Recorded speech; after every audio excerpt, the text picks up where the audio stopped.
I'm not a big podcaster and I'm not a big podcast listener, but my son sent me something the other day about nutrition and I was interested in it. So I listened to this 1 hour podcast.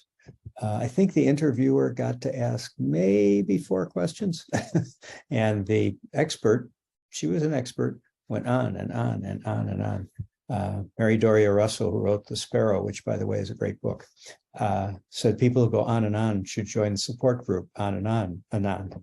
And although her information was really good, I wanted the interviewer to ask her questions.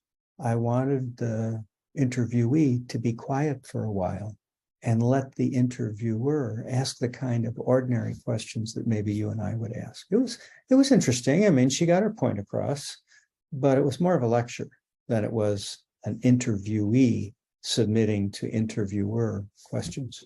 So when you get a chance and you are being interviewed for whatever reason, give the interviewer an opportunity to ask you some questions. Give small chunks of information, maybe 1 to 3 minutes of answers, and then wait expectantly for the next question. Let them direct you as to where you're going to go. And of course, if you are the interviewer, you might prep your interviewee by saying, now I'm going to ask you a bunch of questions. The audience might ask you some questions. It's best if you can keep your answers to about a minute, minute and a half, 2 minutes, and that will encourage more questions.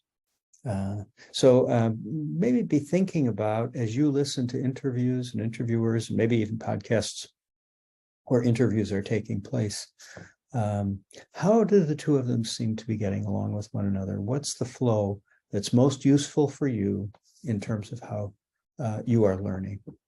I'm Kevin O'Connor, and I'll see you next time.